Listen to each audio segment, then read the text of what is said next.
Hello class. हम पढ़ रहे हैं chapter dual nature of radiation and matter. And last class में मैंने एक्सप्लेन किया था कि कैसे लाइट का wave nature photo electric effect को एक्सप्लेन नहीं कर पा रहा था। तो हमने लास्ट क्लास में इस टॉपिक पे डिस्कशन किया था एंड मैंने बताया था आप लोगों को कि आइंस्टाइन जो अपनी फोटो इलेक्ट्रिक इक्वेशन देंगे उससे क्या होगा, हम क्या कर सकेंगे, लाइट का पार्टिकल नेचर यूज करके फोटो इलेक्ट्रिक इफेक्ट को एक्सप्लेन कर सकेंगे। तो आज की क्लास में हम समझते हैं कि आइंस्टाइन ने क्या आइडिया प्रपोज किया एंड कैसे फोटो इलेक्ट्रिक इफेक्ट आइंस्टाइन ने अपनी पार्टिकल प्रॉपर्टी से नेटर जो लाइट वेव है उसकी पास डुअल नेचर होता है, एक होता है वेव नेचर और एक होता है पार्टिकल नेचर। हमने लास्ट क्लास में समझा था कि वेव नेचर की वजह से क्यों फोटो इलेक्ट्रिक इफेक्ट एक्सप्लेन नहीं हो पा रहा है।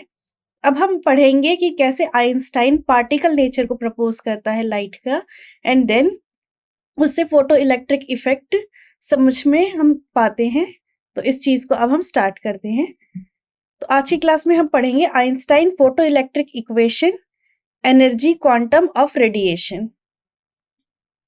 सो इन 1905, ठीक है, 1905 में एल्बर्ट आइंस्टाइन ने एक बहुत ही नया आइडिया प्रपोज किया था इलेक्ट्रोमैग्नेटिक रेडिएशन के बारे में या फिर लाइट के बारे में, जो एक्सप्लेन कर सकता था फोटो इलेक्ट्रिक इफेक्ट। इस पिक्चर में जो फोटो इलेक्ट्रिक एमिशन होता है वो कंटिन्यूअस नहीं होता है, एनर्जी का डिस्ट्रीब्यूशन उसमें। अभी तक वेव नेचर में हमने क्या कंसीडर कर रखा था कि अगर हमारे पास कोई रेडिएशन आ रहा है, ये जो रेडिएशन है लाइट वेव है, इसमें जो क्या है एनर्जी है वो कंटिन्यूअस है।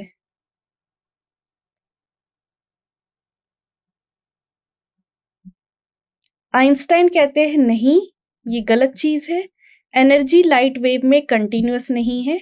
एनर्जी कैसी है, डिसकंटिन्यूअस है, वेव पैकेट की फॉर्म में चलती है। ठीक है, एनर्जी का डिस्ट्रीब्यूशन ऐसे है, एनर्जी डिस्क्रीट है, नॉट कंटिन्यूअस। तो आइंस्टाइन ने फोटो इलेक्ट्रिक इफेक्ट को समझाने के लिए कहा कि लाइट में जो एनर्जी होती है वो कंटिन्यूअस नहीं होती, जैसा कि हम समझ रहे थे। लाइट में जो एनर्जी होती है वो डिसकंटिन्यूअस होती है, डिस्क्रीट होती है। डिस्क्रीट का मतलब ही वही है कि कंटिन्यूअस ना होना। ओके, ऐसे वेव पैकेट्स या फिर छोटे छोटे एनर्जी के पैकेट्स होते हैं, उसमें एनर्जी चलती है किसी भी लाइट में। ओके, अभी आगे और इसके बारे में और जानते हैं। तो आइंस्टाइन ने जो सबसे इम्पॉर्टेंट चीज कही वो यही कही कि जो लाइट है उसमें एनर्जी का डिस्ट्रीब्यूशन कंटिन्यूअस नहीं होता। Photoelectric emission does not take place by continuous absorption of energy from radiation. Continuous absorption नहीं होता एनर्जी का जो रेडिएशन में हमें मिलती है, इसीलिए फोटो इलेक्ट्रिक इफेक्ट हो पाता है। आगे और जानते हैं इस बारे में। Radiation energy is build up of discrete unit. So Einstein ने कहा कि ये हमारे पास इलेक्ट्रोमैग्नेटिक वेव है, ओके, जो इस तरीके से चल रही है, आगे की साइड प्रोपोगेट हो रही है। इसमें जो एनर्जी है वो डिस्क्रीट फॉर्म में है, ठीक है, कंटिन्यूअस नहीं है। एनर्जी यहाँ पर है, फिर डिसकंटिन्यूअस, फिर एनर्जी डिसकंटिन्यूअस, इस तरीके से एनर्जी चल रही है, डिस्क्रीट फॉर्म में चल रही है। और एक यूनिट को, एनर्जी की एक यूनिट को आइंस्टाइन ने नाम दिया क्वांटा। ओके, तो सबसे इंपॉर्टेंट पॉइंट, एनर्जी कंटिन्यूअस नहीं होती है, वो डिस्क्रीट फॉर्म में होती है। एनर्जी की सबसे छोटी यूनिट को क्वांटा कहते हैं। जैसे मैटर की सबसे छोटी यूनिट को एटम कहते हैं, सिमिलरली एनर्जी की सबसे छोटी चीज को क्वांटा कहते हैं। ओके, तो आइंस्टाइन ने यही बोला कि जो एनर्जी है वो डिस्क्रीट यूनिट से मिलके बनी हुई है और किसी एक यूनिट का नाम क्वांटा रख दिया है। हर क्वांटा के पास, हर एक ये वेव पैकेट है या क्वांटा है, इसके पास जो एनर्जी होती है, क्वांटा की energy E equal to h nu होती है, जहां पर न्यू फ्रीक्वेंसी है और एच एक कांस्टेंट है। एंड इस कांस्टेंट को बोलते हैं प्लांक्स कांस्टेंट। प्लांक कांस्टेंट इसको किस लिए बोलते हैं? बिकॉज प्लांक ने इसकी वैल्यू कैलकुलेट करी थी। सो एच को बोलते हैं प्लांक्स कांस्टेंट, और न्यू हमारी फ्रीक्वेंसी है, and E equal to h nu energy होती है हर एक क्वांटा के पास। ठीक है, ईच क्वांटा, वन क्वांटा के पास इतनी एनर्जी होगी। याद रखना E equal to h nu one quanta के लिए। अगर हमारे पास n नंबर ऑफ क्वांटा होते तो एनर्जी क्या हो जाती? मैं साइड में लिख देती हूं, n नंबर ऑफ क्वांटा। अगर हमें इसकी एनर्जी कैलकुलेट करनी होती तो इसकी एनर्जी होती E equals to n h nu. Okay, energy add होती है। ठीक है, तो एक क्वांटा की, अभी तक हमने क्या समझा, जो लाइट वेव होती है उसमें जो एनर्जी डिस्ट्रीब्यूशन है वो कंटिन्यूअस नहीं है, वो डिस्क्रीट फॉर्म में है। ठीक है, एंड एक एनर्जी के यूनिट को हमने नाम दिया है क्वांटा, और हर एक क्वांटा में E equal to h nu energy होती है, जहां पर न्यू होती है फ्रीक्वेंसी और H होता है प्लांक्स कांस्टेंट। ओके, इसकी H की एक वैल्यू होती है, H की हम अभी वैल्यू जानेंगे, आगे पढ़ेंगे कि H की जो वैल्यू होती है that is 6.6 into 10 raise to the power -34 joule second. Joule second Planck constant की यूनिट है। ओके, तो ये है अबाउट प्लांक कांस्टेंट। हमने एनर्जी पढ़ लिया कि हर एक क्वांटा की कैसे एनर्जी, कितनी एनर्जी होती है। E equal to h nu हम प्रूव नहीं कर सकते, हमें सिर्फ ये याद रखना होगा कि हर एक क्वांटा के पास E equal to h nu energy होती है। इसका मतलब ये कि एनर्जी जो है वो डायरेक्टली प्रोपोर्शनल है फ्रीक्वेंसी के। इसीलिए फोटो इलेक्ट्रिक इफेक्ट में फ्रीक्वेंसी इतना ज्यादा इंपॉर्टेंट रोल प्ले कर रहा था, जितना मैंने बताया था आपको कि फोटो इलेक्ट्रिक इफेक्ट में फ्रीक्वेंसी हमेशा ध्यान में रखना है। तो ये था अबाउट एनर्जी ऑफ क्वांटा। आगे चलते हैं, अब फोटो इलेक्ट्रिक इफेक्ट में इसके बारे में समझते हैं। फोटो इलेक्ट्रिक इफेक्ट क्या था? ये हमारे पास एक मेटालिक प्लेट है। ओके, इस मेटालिक प्लेट में कोई भी एटम है, एटम के अंदर इलेक्ट्रॉन्स रिवॉल्व कर रहे हैं। अब क्या हो रहा है? रेडिएशन आ रही है, किसी लाइट सोर्स से या किसी सन से radiation I,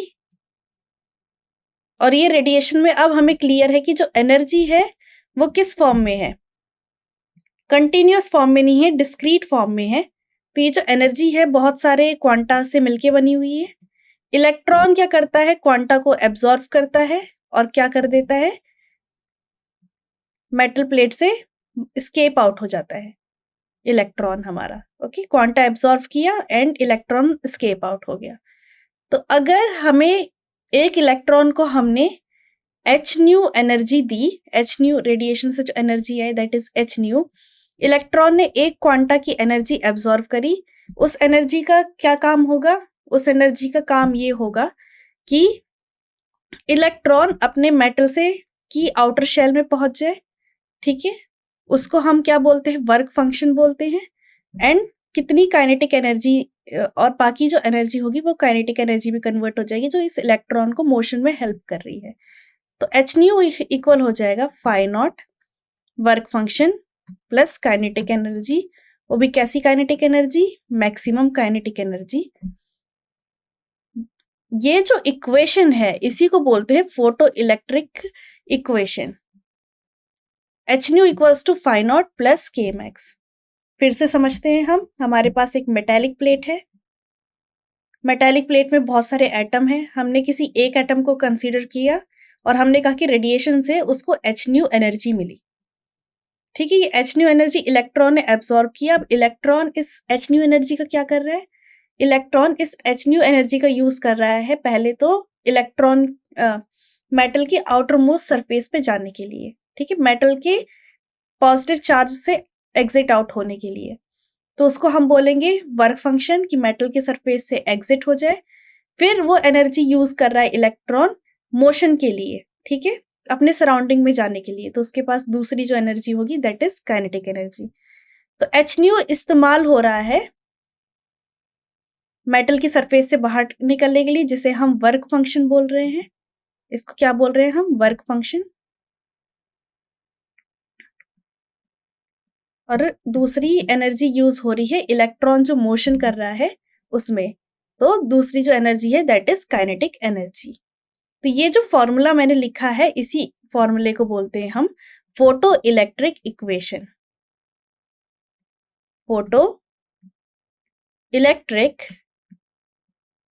equation.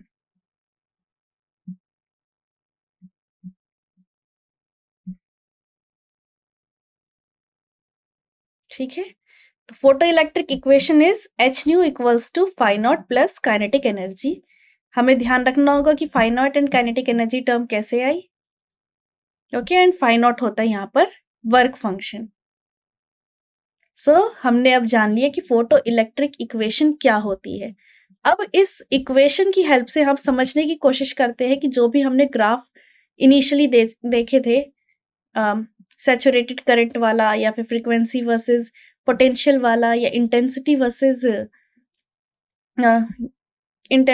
Versus number of photo electrons वाला, वो सारी की सारी इक्वेशन, ये फॉर्मूला कैसे, वो सारे के सारे ग्राफ्स, ये इक्वेशन कैसे हमें समझा पा रही है, अब हम इसके बारे में जानेंगे। तो आई होप आपको फोटो इलेक्ट्रिक इक्वेशन अब समझ में आ गई होगी। एंड ये इक्वेशन बहुत इजीली याद हो जाएगा अगर हम बार बार ऐसे सोचें कि एक लाइट पार्टिकल मेटल की सरफेस से टकराया एंड इलेक्ट्रॉन एस्केप आउट हो गया, तो इलेक्ट्रॉन ने वो एच न्यू एनर्जी कहाँ कहाँ पर यूज करी। पहली बार उसने यूज करी मेटल की सरफेस से बाहर निकलने के लिए, एंड बाकी एनर्जी उसने यूज करी अपने मोशन के लिए। So this is photoelectric equation. आगे चलते हैं। More tightly bound electron will emerge with kinetic energy less than maximum value. जो इलेक्ट्रॉन जो टाइटली बाउंड होंगे सरफेस से, मतलब मैं आउटर मोस्ट की जगह अगर इनर वाले इलेक्ट्रॉन की बात कर रही हूँ, अगर इस पे रेडिएशन पड़ता है एंड बिकॉज ये टाइटली बाउंड इलेक्ट्रॉन है, तो अगर ये इलेक्ट्रॉन स्केप आउट भी होना चाहा तो जो काइनेटिक एनर्जी होगी वो उतनी हाई नहीं हो पाएगी जितनी आउटर मोस्ट इलेक्ट्रॉन की होगी, बिकॉज आउटर मोस्ट इलेक्ट्रॉन को मेटल की सरफेस से बाहर निकालने के लिए बहुत कम एनर्जी यूज करनी होगी वर्क फंक्शन में, तो इसके पास काइनेटिक एनर्जी हायर होगी, इसके पास लोअर होगी।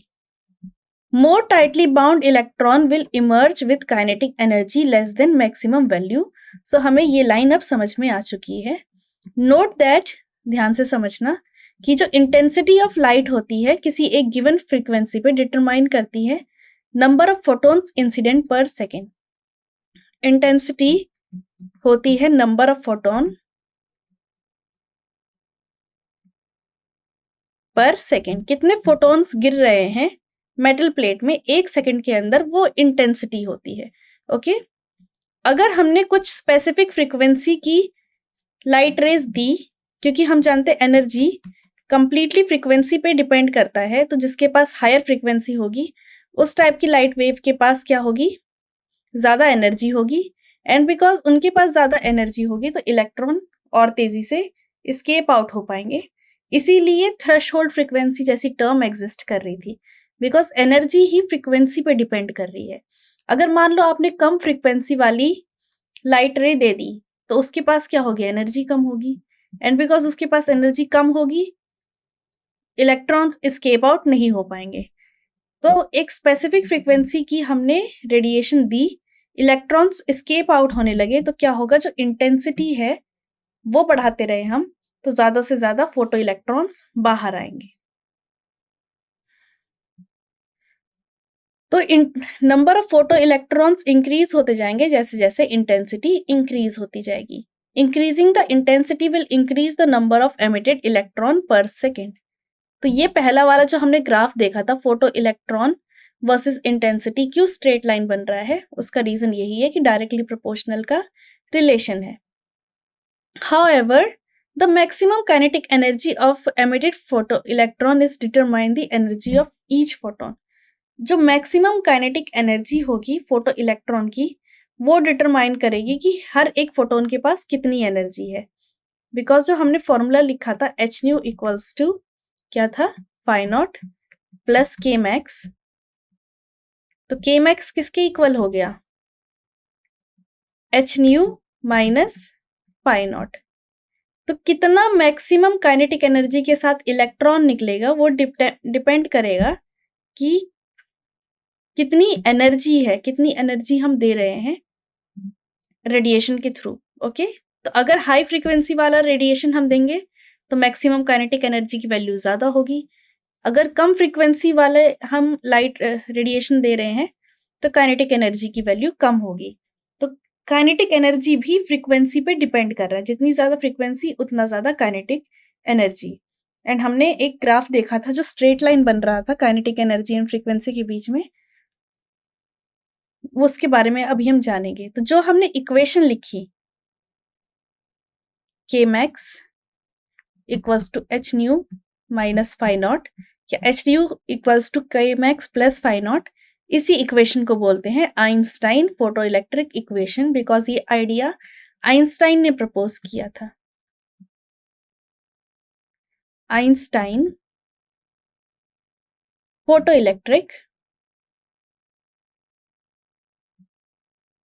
इक्वेशन। ओके, अब हम पढ़ेंगे कि ये इक्वेशन, ये इतनी सिंपल सी इक्वेशन सारी की सारी जो ऑब्जर्वेशन करी थी हमने फोटो इलेक्ट्रिक इफेक्ट के बारे में, वो कैसे एक्सप्लेन कर रही है। तो अब हम आगे चलते हैं। तो जैसे कि हमने वो पढ़ा था, ग्राफ पढ़ा था काइनेटिक एनर्जी एंड फ्रीक्वेंसी के बीच का।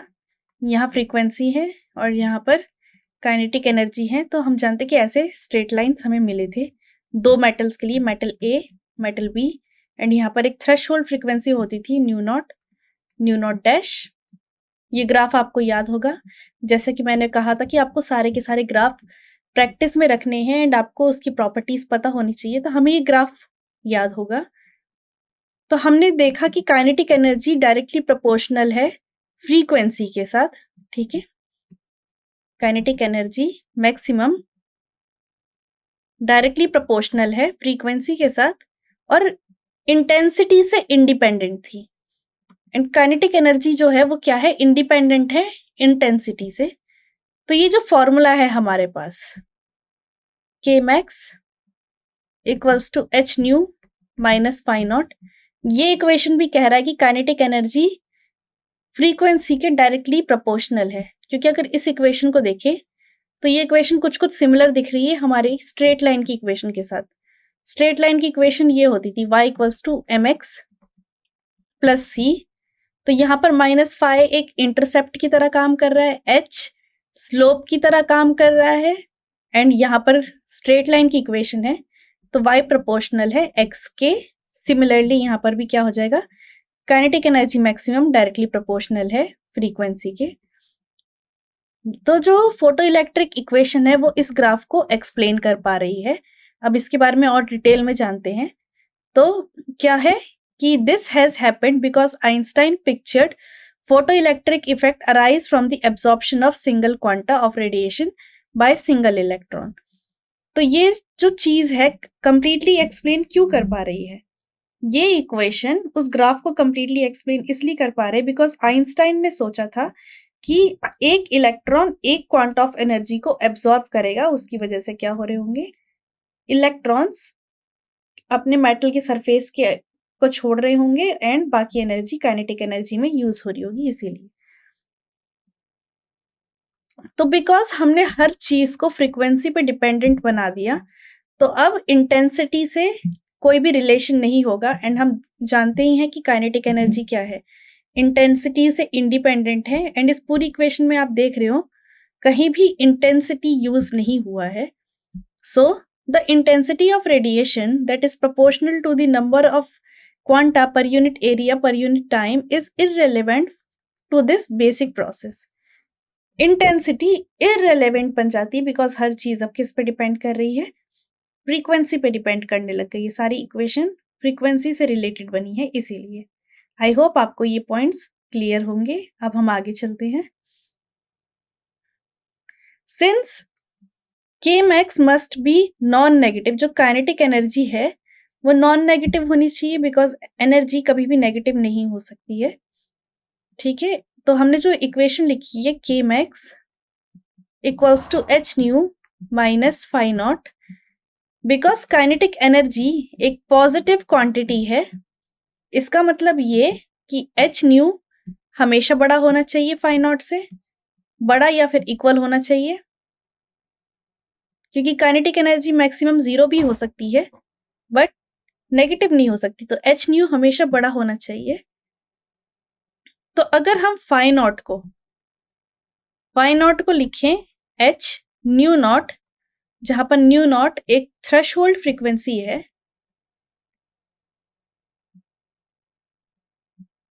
एंड ग्रेटर वाला ही सिंबल ले, तो h nu is greater than h nu naught, h से h cancel, so frequency is greater than frequency nu not.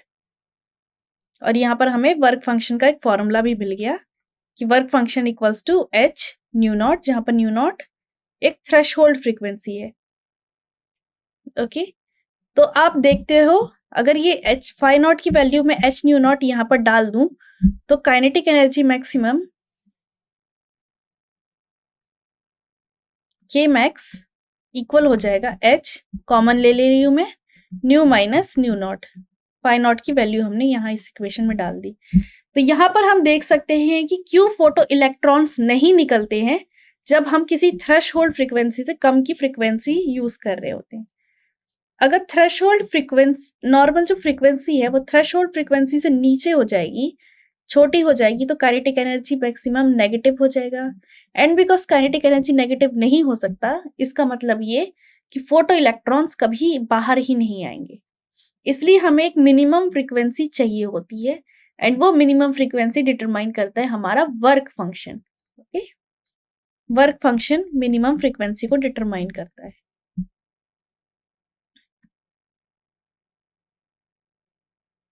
Okay, work function का हम फॉर्मूला याद रखेंगे।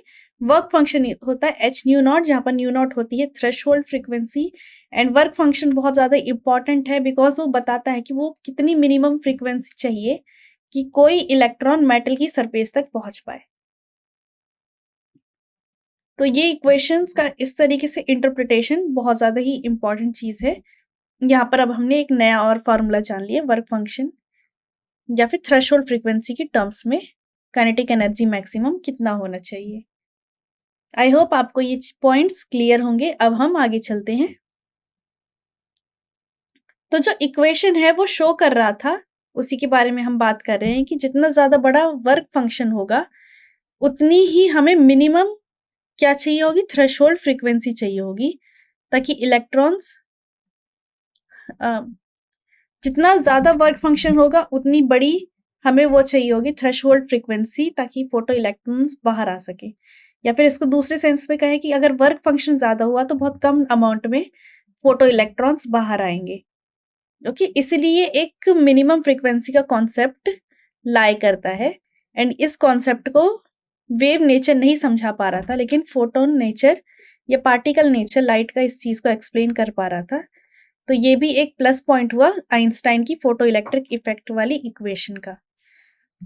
ओके, एंड फॉर्मूला क्या है, kinetic energy maximum is equals to h nu minus work function, and work function को हम क्या लिख रहे हैं, एच न्यू नॉट, जहां पर न्यू नॉट क्या है, एक मिनिमम फ्रीक्वेंसी है या फिर थ्रेशहोल्ड फ्रीक्वेंसी है। तो अब आपको क्लियर होगा कि ये जो ग्राफ बन रहा था दो डिफरेंट मेटल्स के बीच में, ओके, ये स्ट्रेट लाइन क्यों आ रहा था इस टाइप का, एंड चीजें ये मिनिमम फ्रीक्वेंसी से क्यों शुरू हो रही थी। तो इस इक्वेशन ने क्या किया, फ्रीक्वेंसी वर्सेस काइनेटिक एनर्जी वाले ग्राफ को करेक्टली एक्सप्लेन कर दिया है। अब हम आगे चलते हैं। So in this picture, intensity of radiation as noted above is proportional to the number of energy quanta per unit area per unit time. Intensity energy वो भी कितनी, n नंबर ऑफ एटम की energy divided by area into time होता है। ये intensity का formula है, आप इसको मेमोराइज कर सकते हैं, इसका डेरिवेशन हम नहीं करेंगे। I equals to number of electron divided by unit area divided by time. तो the greater the number of energy of quanta available, the greater is the number of electrons absorb by the energy quanta and therefore greater is the number of electron coming out of the metal. तो यहाँ पर explain किया जा रहा है कि अगर threshold frequency से हायर फ्रीक्वेंसी की हमने रेडिएशन मेटल प्लेट पे लगा डाली, तो जैसे जैसे हम इंटेंसिटी इंक्रीज करते जाएंगे वैसे वैसे ज्यादा एनर्जी प्रेजेंट होगी हमारे पास, ज्यादा क्वांटा प्रेजेंट होंगे, एंड बिकॉज ज्यादा क्वांटा प्रेजेंट होंगे तो ज्यादा इलेक्ट्रॉन उन क्वांटास को एब्सॉर्ब करेंगे and greater will be the amount of electron जो निकलेंगे मेटल की सरफेस से।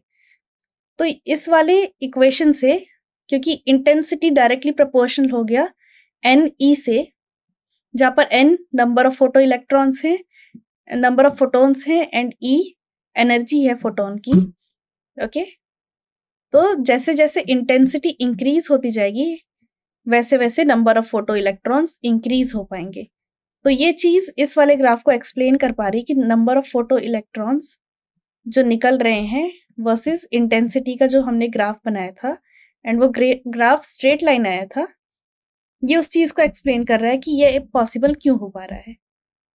बट हमें अगेन ध्यान रखना होगा कि जो फ्रीक्वेंसी की लाइट हम यूज कर रहे हैं वो थ्रेशहोल्ड फ्रीक्वेंसी से ज्यादा होनी चाहिए।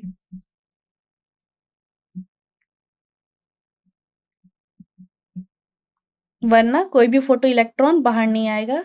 एंड उसका रीजन क्या था कि फोटो इलेक्ट्रॉन बाहर नहीं आ पाएगा? रीजन ये था कि काइनेटिक एनर्जी फिर नेगेटिव हो जाएगी इक्वेशन के अकॉर्डिंग, एंड काइनेटिक एनर्जी कभी भी नेगेटिव नहीं हो सकती। तो थ्रेशहोल्ड फ्रीक्वेंसी से नीचे अगर किसी भी फ्रीक्वेंसी की लाइट हम रेडिएट करें तो फोटो इलेक्ट्रिक इफेक्ट नहीं दिखेगा हमें। उससे ऊपर की करें एंड इंटेंसिटी इंक्रीज करते रहे तो नंबर ऑफ फोटो इलेक्ट्रॉन्स बहुत ज्यादा एटम से बाहर आएंगे। आगे चलते हैं। In Einstein picture, the basic elementary process involved in photoelectric effect is the absorption of light quanta by electron. अब यहाँ पर हम उस प्रॉपर्टी को एक्सप्लेन करने वाले हैं कि हमने जैसे समझा था कि जैसे ही हम रेडिएशन डालते हैं वैसे ही इलेक्ट्रॉन एस्केप आउट हो जाता है, कोई टाइम इंटरवल बीच में लगता नहीं है। एंड ये प्रॉपर्टी वेव नेचर नहीं एक्सप्लेन कर पाई थी कि एकदम से रेडिएशन डालते ही इलेक्ट्रॉन बाहर क्यों आ जाता है।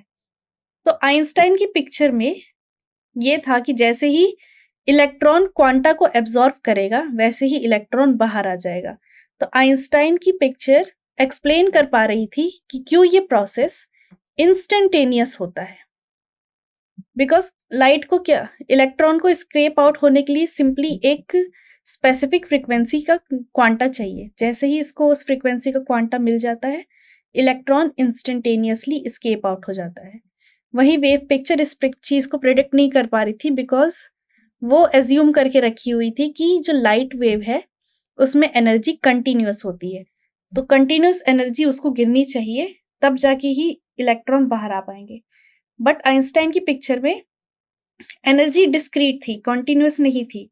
तो एनर्जी एक किसी पॉइंट पे कंसंट्रेटेड है इस तरीके से समझो, एंड जैसे ही इलेक्ट्रॉन को वो एनर्जी मिले इलेक्ट्रॉन इंस्टेंटेनियसली एस्केप आउट हो गया।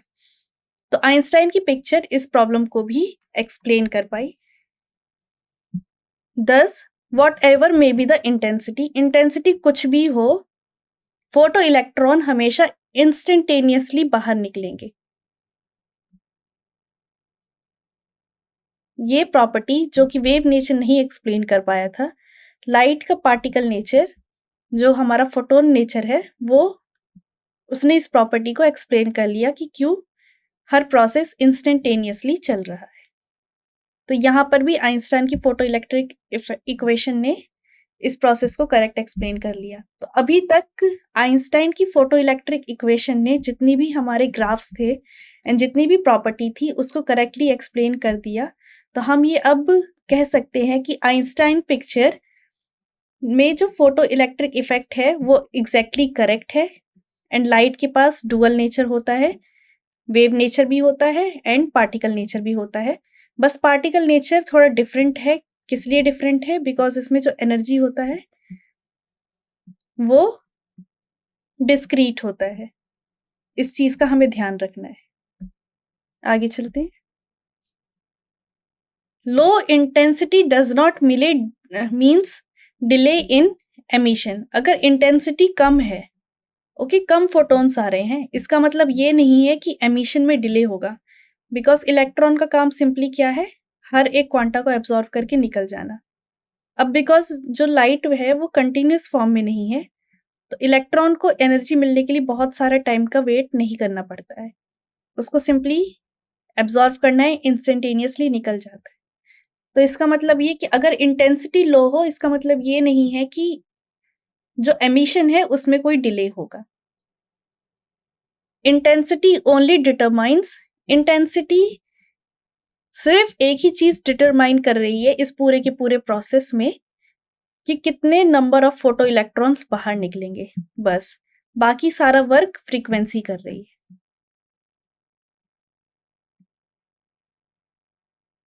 इंटेंसिटी खाली डिटरमाइन कर रही कितने इलेक्ट्रॉन्स बाहर निकलेंगे, एंड सारा का सारा प्रोसेस फ्रीक्वेंसी डिटरमाइन कर रही है।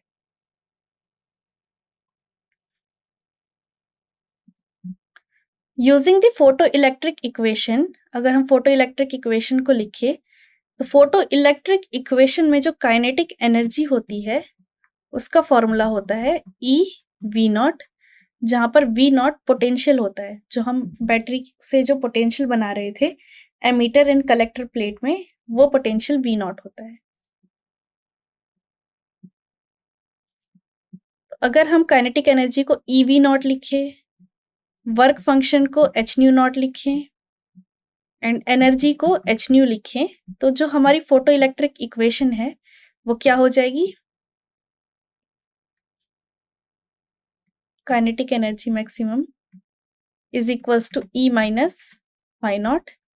ई क्या है हमारा एच न्यू है, फाई नॉट हमारा एच न्यू नॉट है, and kinetic energy e V naught है। तो वी नॉट की वैल्यू हो गई h upon e nu minus phi naught upon e. Okay, तो ये हमारे पास पोटेंशियल वर्सेस फ्रीक्वेंसी का ग्राफ मिल गया हमें, एंड हम जानते हैं कि जो पोटेंशियल वर्सेस फ्रीक्वेंसी का ग्राफ था वो भी कैसा था, स्ट्रेट लाइन था, एक स्ट्रेट लाइन ग्राफ था। तो इस इक्वेशन ने पोटेंशियल वर्सेस फ्रीक्वेंसी ग्राफ को भी एक्सप्लेन कर दिया कि क्यों वो स्ट्रेट लाइन हमें मिल रहा था। ये भी बहुत इंपॉर्टेंट रिजल्ट है, बिकॉज ये प्रिडिक्ट करता है फ्रीक्वेंसी वर्सेस पोटेंशियल का ग्राफ, और ये एच अपॉन ई उस ग्राफ का स्लोप है। कैसे स्लोप है, अगर इसे हम इस इक्वेशन से कंपेयर करें y equal to m x plus c, तो m क्या हो जाता है, स्लोप हो जाता है। सो slope is h upon E. And जो हमारा पोटेंशियल है वो इंडिपेंडेंट है मटेरियल की नेचर पे, क्योंकि वो किस पे डिपेंड कर रहा है, फ्रीक्वेंसी पे डिपेंड करता है।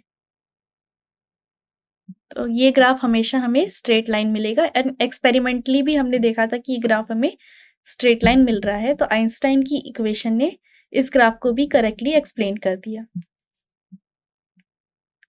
अब यहाँ पर एक और चीज आ जाते हैं, कैसे प्लांक कांस्टेंट जो हमारा एच था उसकी वैल्यू कैसे डिटरमाइन हुई। मैंने जैसे कि जब फोटो इलेक्ट्रिक इफेक्ट लिखा था तो मैंने बताया था कि प्लांक कांस्टेंट की एक वैल्यू होती है, एंड वो वैल्यू है h equals to 6.6 into 10⁻⁻34 joule second. अब ये वैल्यू आई कैसे, ये वैल्यू कैसे डिटरमाइन हुई, तो मिलिकन ने एक एक्सपेरिमेंट परफॉर्म किया था, ठीक है, फोटो इलेक्ट्रिक इफेक्ट में।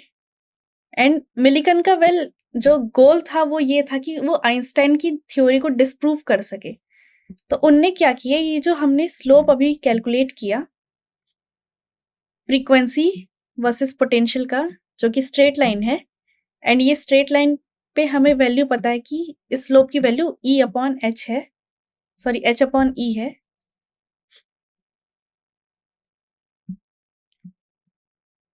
तो हम एक एक्सपेरिमेंट करते हैं जिसमें हम पोटेंशियल वर्सेस फ्रीक्वेंसी का डाटा रीड करते हैं। डाटा रीड करने के बाद पॉइंट्स लिखते हैं, एंड फिर ये स्ट्रेट लाइन खींचते हैं। ओके, स्लोप हमें पता चल जाएगा ग्राफ से, ई की वैल्यू हमें पता है, तो उससे हम क्या कैलकुलेट कर लेंगे, एच कैलकुलेट कर लेंगे। तो इस ग्राफ का यूज करके मिलिकन ने क्या किया, एच की वैल्यू कैलकुलेट करी थी, प्लांक कांस्टेंट की वैल्यू कैलकुलेट करी, एंड वो वैल्यू आई 6.626 इंटू 10⁻⁻34 जूल सेकेंड। ओके, और 1916 में मिलिकन का जो प्रूफ था, मिलिकन ने जो एक्सपेरिमेंट करके जो स्ट्रेट लाइन ग्राफ निकाला एंड आइंस्टाइन ने जो कैलकुलेट करके ये वैल्यू निकाली, वो दोनों करेक्टली मैच कर गई। तो मिलिकन जो कोशिश कर रहे थे कि आइंस्टाइन की इक्वेशन को डिस्प्रूव कर सके, उनने एक्चुअली में इसको प्रूव कर डाला कि आइंस्टाइन ने जो फोटो इलेक्ट्रिक इफेक्ट दिया था, जितनी भी इक्वेशंस उनने लिखी थी वो बिल्कुल करेक्ट है। तो मिलिकन ने इसको प्रूव कर डाला कि Einstein photo electric equations correct है। ओके, सो आगे चलते हैं। प्लैंक कांस्टेंट की वैल्यू हमें याद रखना है एंड इसकी यूनिट होती है जूल सेकेंड। एंड बहुत सारे क्वेश्चंस आ जाते हैं यूनिट एंड मेजरमेंट चैप्टर में, जिसमें प्लैंक कांस्टेंट की हमें डायमेंशन प्रूफ करने को कहते हैं। एच का डायमेंशन बताओ। तो यूनिट से हमें पता चल गया कि एच का डायमेंशन एनर्जी इंटू टाइम के डायमेंशन के इक्वल है। एंड एनर्जी का डायमेंशन क्या होता है, ml2 t-2 इंटू टी। तो प्लैंक कांस्टेंट का डायमेंशन आ गया हमारे पास ml2 t-1। ये हमें ध्यान रखना है। एंड मिलिकन के एक्सपेरिमेंट से आइंस्टाइन की फोटो इलेक्ट्रिक इफेक्ट की इक्वेशन करेक्ट प्रूव हो चुकी है। तब यही इक्वेशन यूज करी जाएगी फोटो इलेक्ट्रिक इफेक्ट को समझाने के लिए। The successful explanation of photoelectric effect by using the hypothesis of light quanta and the experimental determination of h and phi in agreement with the value of obtaining other experiment lead to acceptance of Einstein picture of photoelectric effect. Photoelectric effect में जो Einstein ने अपनी picture दी थी photon वाली, उस picture का use करके हम सारी की सारी ऑब्जर्वेशन को एक्सप्लेन कर पाए। हम Planck constant and work function का जो एक्सपेरिमेंटल वैल्यू था उसको कैलकुलेटेड वैल्यू से मैच कर रख पाए। इन सब चीज की वजह से जो आइंस्टाइन का पिक्चर था फोटो इलेक्ट्रिक इफेक्ट के लिए, उसे करेक्ट माना गया। मिलिकन ने जो करेक्ट एक्सपेरिमेंट करे थे, वो एक्सपेरिमेंट के डाटा से ये और भी वेरीफाई हो गया कि आइंस्टाइन पिक्चर बिल्कुल करेक्ट है फोटो इलेक्ट्रिक इफेक्ट के लिए।